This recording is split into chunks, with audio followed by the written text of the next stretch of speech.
बिना पियाज रसुण रे कंचा कदली आउ मुग डाली এই ସୁଆଦିଆ ତରକାରୀ बनातु। जेकोसी पूजा व्रत उपवास दिन में भात रुटी पूरी परोटा सबुथिरे खाइबा पई भल लागिबो। जय जगन्नाथ। मु सस्मिता आपण समस्त को स्वागत करुछि सस्मिता स्टार किचन को। एई सुआदिया तरकारी बनेबा पई एठी मु नेछि 3टी मीडियम साइज रो कंचा कदली। आपण चाहिले केवल कंचा कदली रु एई तरकारी को बनै परिबे, किंतु जदि आलू देबा पई चाहिबे अल्प आलू भी दे परिबे। एठी मु 2टी छोट साइज रो आलू देछि। आलू आपनक हिसाब रे कम बेसी करी दे परिबे। तापरे गोटे कुकर नेबा, कंचा कदली आलू को देबा, तापरे में पानी देबा। कदली आलू बुड़ी की रहिबो सेतिकी पानी देबे। तापरे अल्प लूण देबा, अल्प तेल देबा। कदली सिझेबा समय रे कुकर रे कला दाग पड़ी जाए। अल्प तेल दे सिझेले कुकर रे आ कला दाग पड़िबो नाही। तापरे गैस ऊपर बसई हाई फ्लेम रे गोटे हुइसिल देबा। तापरे लो फ्लेम रे गोटे हुइसिल देई बाहर को बाहर करी आनिबा।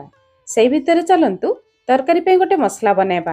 ग्राइंडर जार नेबा, गोटे इंच रो अदा, रागो पे गोटे कंचा लंका, अल्प किछि धनिया पत्र नाड़। धनिया पत्र नाड़ देई मसला बाटिले मसलार टेस्ट बहुत बढ़िया आसे। तापरे 2टी मीडियम साइज रो टमाटो। टमाटो टिके खटा रहिले तरकारी खाइबा पई भल लागिबो। 2-3 चमच पानी देई मसला को चिकन करी बाटी आनिबा। मसला रेडी हो गला। चलंतु तरकारी बनेबा स्टार्ट करिबा। कढ़ाई गरम करी 2 चमच रिफाइन तेल गरम करिबा। तेल गरम हो जिबा परे आधा छोट चमच जीरा, गोटे तेजपत्र, 2-3 पिंच हिंगु देबा। अल्प हिंगु निहाती देबे। बिना पियाज रसुण तरकारी रे बहुत बढ़िया बासना आसीबो। जीरा तेल रे फुटी जिबा परे बाटी निथिबा मसला को देबा। ग्राइंडर जार धोई 4-5 चमच पानी देबा। तापरे लो टू मीडियम फ्लेम रे मसला को कवर करी मसला रु तेल बाहरिबा पर्यंत कसिबा। सेई भितरे चलंतु तरकारी पे आउ गोटे स्पेशल मसला बनेबा। गोटे छोट गिना नेबा। आधा छोट चमच हळदी गुंड, आधा छोट चमच काश्मीरी लंका गुंड केवल तरकारी रे भलो कलर पाई।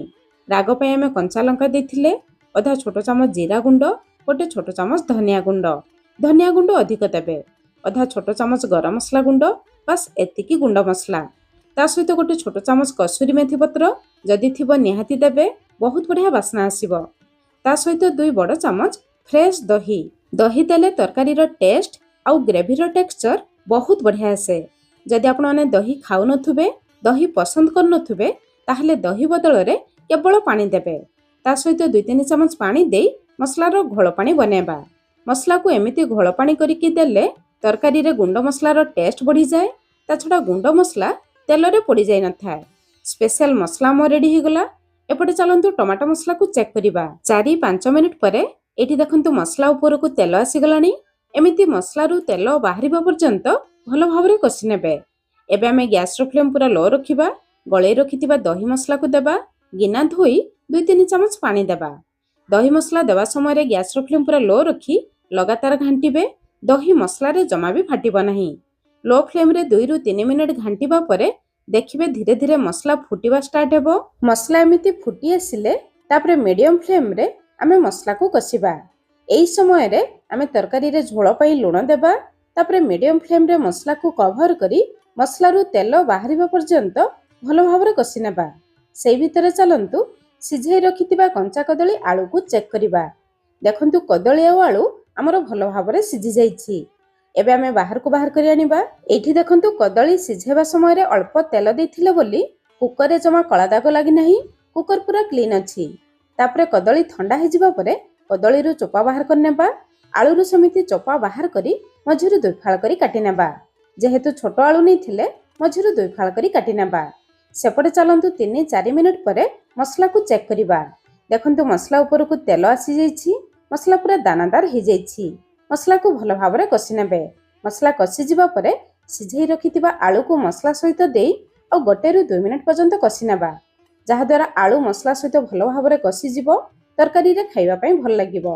एबे देखंतु आलू हमर मसला रे कसी गलानी। तरकारी रे झोल पई 2-2.5 ग्लास पाखापाखी गरम पानी देबा। पानी टिके अधिक देबे। काहेकि अधिक देबे से कथा मु परे कहिबी। पानी थरे फुटी आसिले मीडियम फ्लेम रे झोल को 5-7 मिनिट पर्यंत फुटेबा। झोल फुटिबा भितरे सेपटे चलंतु सिझाई रखितिबा कंचा कदली को भलो भाबरे चकटी नेबा। आपण चाहिले हाथ रे चकटी नै परिबे। चकटी सारिबा परे साइड रे रखिबा। कदली छडा आजिर तरकारी पई हमको दरकार मुग डाली। एठी मु नेछि 100 ग्राम रो ମାର୍କେଟରୁ କିଣା କଞ୍ଚା ମୁଗ ଡାଲି। ଏଇ ତରକାରୀ ପାଇଁ କଞ୍ଚା ମୁଗ ଡାଲି ନେବେ, ଭଜା ମୁଗ ଡାଲି ନୁହେଁ। ଏତିକି ମୁଗ ଡାଲିକୁ ମୁଁ 3-4 ଘଣ୍ଟା ହେଲା ପାଣିରେ ବତୁରେଇ ଦେଇଥିଲି। ଦେଖନ୍ତୁ ଡାଲି ଭଲ ଭାବରେ ବତୁରି ଯାଇଛି। ଡାଲି ବତୁରି ଯିବା ପରେ ଥରେରୁ 2 ଥର ଭଲ ପାଣି ଦେଇ ଧୋଇ ନେବା। ତାପରେ ଡାଲିରେ ଯେତିକି ପାଣି ଅଛି ସବୁ ପାଣିକୁ ବାହାର କରିଦେବା। ଡାଲିରେ ଥିବା ସବୁ ପାଣିକୁ ବାହାର କରି ଆମେ ଗ୍ରାଇଣ୍ଡର ଜାରରେ ଦେବା। ତା ସହିତ ଅଧା ଇଞ୍ଚର ଅଦା, ରାଗ ପାଇଁ ଗୋଟେ କଞ୍ଚା ଲଙ୍କା, ଅଧା ଛୋଟ ଚାମଚ କଞ୍ଚା ଜିରା, ତା ସହିତ ଭଲ ବାସ୍ନା ପାଇଁ ବେଶ କିଛି ଧନିଆ ପତ୍ର ଦେବା। ତାପରେ ଜମା ପାଣି ଦେବେ ନାହିଁ, ସେମିତି ଡାଲିକୁ ପୁରା ବହଳିଆ କରି ବାଟି ଆଣିବେ। ଟିକେ ଖଦଡ଼ ରହିଲେ ଚଳିବ। ଦେଖିବେ ଡାଲିରେ ଯେତିକି ପାଣି ଥିବ ସେତିକି ପାଣିରେ ଡାଲି ଭଲ ଭାବରେ ବାଟିଯିବ। ଏବେ ଡାଲି ବଟାକୁ ନେଇ ଚକଟି ରଖିଥିବା କଦଳୀରେ ଦେବା। ସ୍ୱାଦ ଅନୁସାରେ ଲୁଣ ଦେବା, ଅଳ୍ପ ହଳଦୀ ଗୁଣ୍ଡ, ଭଲ କଲର ପାଇଁ ଅଳ୍ପ କାଶ୍ମୀରୀ ଲଙ୍କା ଗୁଣ୍ଡ ଦେବା। ରାଗ ପାଇଁ କଞ୍ଚା ଲଙ୍କା ବାଟି ନେଇଥିଲେ, ବାକି ଆଉ କିଛି ଗୁଣ୍ଡ ମସଲା ଦେବା ଦରକାର ନାହିଁ। ଏବେ କେବଳ ବାଇଣ୍ଡିଂ ପାଇଁ ଗୋଟେ ବଡ଼ ଚାମଚ ବେସନ ଦେବା। ଜମା ଅଧିକ ବେସନ ଦେବେ ନାହିଁ। ତାପରେ ସବୁ ଜିନିଷକୁ ଭଲ ଭାବରେ ଗୋଳେଇ ନେବା। ଗୋଳେଇ ସାରିବା ପରେ କନସିଷ୍ଟେନ୍ସି ଦେଖନ୍ତୁ ଏତିକି ବହଳିଆ ରଖିବେ। ଯେମିତି ଆପଣମାନେ ବରା ବନାନ୍ତି ସେମିତି କନସିଷ୍ଟେନ୍ସି ରଖିବେ। ଯଦି ମିକ୍ସଚର ୟାଠାରୁ ଅଧିକ ପାଣି ହେଇଯିବ ତାହେଲେ ଅଳ୍ପ ବେସନ ଦେବେ, କିନ୍ତୁ ଅଧିକ ବେସନ ଦେବେ ନାହିଁ, ନହେଲେ ବରାର ଟେଷ୍ଟ ଜମା ଭଲ ଲାଗିବ ନାହିଁ। ଏବେ ଚାଲନ୍ତୁ ବରା ଗୁଡ଼ିକୁ ଭାଜିବା। ପ୍ୟାନ ଗରମ କରି 2 ଚାମଚ ତେଲ ଗରମ କରିବା। ଆଜି ମୁଁ ବରା ଗୁଡ଼ିକୁ ଅଳ୍ପ ତେଲରେ ଭାଜି ନେବି। ଆପଣ ଚାହିଁଲେ ଅଧିକ ତେଲ ଦେଇ ବରା ଗୁଡ଼ିକୁ ତେଲରେ ଛାଣିକି ବି ବନେଇ ପାରିବେ। ତାପରେ ମିକ୍ସଚରରୁ ଅଳ୍ପ ଅଳ୍ପ ଆଣି ଛୋଟ ଛୋଟ ବରା ଦେବା। ବରା ଛୋଟ ଦେଲେ ଜଲ୍ଦି ସିଝିଯିବ। ତାପରେ ତଳପଟକୁ 2-3 ମିନିଟ୍ ପର୍ଯ୍ୟନ୍ତ ଭାଜି ନେବା। ଉପର ଅଂଶ ଟିକେ ଶୁଖିଲା ହେଇଯିବା ପରେ ଆମେ ବରା ଗୁଡ଼ିକୁ ଓଲଟାଇ ଦେବା। ଓଲଟାଇ ସାରିବା ପରେ ସେମିତି ଲୋ ଟୁ ମିଡିୟମ ଫ୍ଲେମ୍ରେ ବରା ଗୁଡ଼ିକୁ ଏପଟ ସେପଟ କରି ଆମେ ଲାଲ କଲର ହେଲା ପର୍ଯ୍ୟନ୍ତ ଭାଜିବା। ଭାଜିବା ସମୟରେ ଉପରେ ହାଲକା ହାଲକା ପ୍ରେସ୍ କରିଦେବେ। ବରା ଭିତରେ ଯାହା ବି ପାଣି ଥିବ ସେ ପାଣି ଜଲ୍ଦି ଶୁଖିଯିବ। ଏପଟ ସେପଟ କରି ପୁରା ଲାଲ କଲର ହେଲା ପର୍ଯ୍ୟନ୍ତ ଭାଜି ନେବେ। ବରା ଭିତରେ ଯଦି କଞ୍ଚା ରହିଯିବ ତରକାରୀରେ ଖାଇବା ପାଇଁ ଭଲ ଲାଗିବ ନାହିଁ। ଏମିତି ଲାଲ କଲର ହେଇଯିବା ପରେ ଆମେ ବାହାରକୁ ବାହାର କରି ଆଣିବା। ଏମିତି ବରା ବନେଇ ଆପଣମାନେ ସ୍ନାକ୍ସ ହିସାବରେ ଖାଇପାରିବେ। ସେପଟେ ଚାଲନ୍ତୁ 5-7 ମିନିଟ୍ ପରେ ଆମେ ଝୋଳକୁ ଚେକ୍ କରିବା। ଦେଖନ୍ତୁ ଝୋଳ ଆମର ଫୁଟି ଯାଇଛି। ଆଗ ଅପେକ୍ଷା ଟିକେ ବହଳିଆ ହେଇଯାଇଛି। ସେଥିପାଇଁ ମୁଁ ପ୍ରଥମରୁ କହିଥିଲି ପାଣି ଟିକେ ଅଧିକ ଦେବେ, କାହିଁକି ନା ଝୋଳ ଟିକେ ଫୁଟିବ। ତାପରେ ଆମେ ଭାଜି ରଖିଥିବା ବରା ଗୁଡ଼ିକୁ ଦେବା। ଆପଣ ଚାହିଁଲେ ଏହି ସମୟରେ ଅଧା ଛୋଟ ଚାମଚ ଗରମ ମସଲା ଗୁଣ୍ଡ ଦେଇପାରିବେ, ନଦେଲେ ବି ଚଳିବ। ଏବେ ମିଡିୟମ ଫ୍ଲେମ୍ରେ କେବଳ 4-5 ମିନିଟ୍ କଭର କରିବା, ଯାହାଦ୍ୱାରା ବରା ଗୁଡ଼ିକ ଝୋଳରେ ମିଶିଯିବ। ଶେଷରେ ଭଲ ବାସ୍ନା ପାଇଁ ବେଶ କିଛି ଧନିଆ ପତ୍ର ଦେବା। ସବୁ ଜିନିଷକୁ ଗୋଳେଇ ନେବା। ତରକାରୀ ଦେଖନ୍ତୁ କେତେ ଡେଲିସିୟସ୍ ଦେଖାଯାଉଛି। ଏବେ ଆମ ରେଡି ହେଇଗଲା ସବୁଠୁ ହେଲ୍ଦି ଟେଷ୍ଟି ମୁଗ ଡାଲି ତିଆ କଞ୍ଚା କଦଳୀ ବରା ତରକାରୀ। ଆପଣମାନେ ଏଇ ପ୍ରୋସେସରେ ବନାନ୍ତୁ, ଆଉ କେମିତି ଲାଗିଲା ନିହାତି ମୋତେ କମେଣ୍ଟସ୍ କରି ଜଣାଇବେ। ତାହେଲେ ଆଜି ପାଇଁ ରହିଲି, ପୁଣି ଦେଖା ହେବା ନୂଆ ରେସିପିରେ। ଧନ୍ୟବାଦ।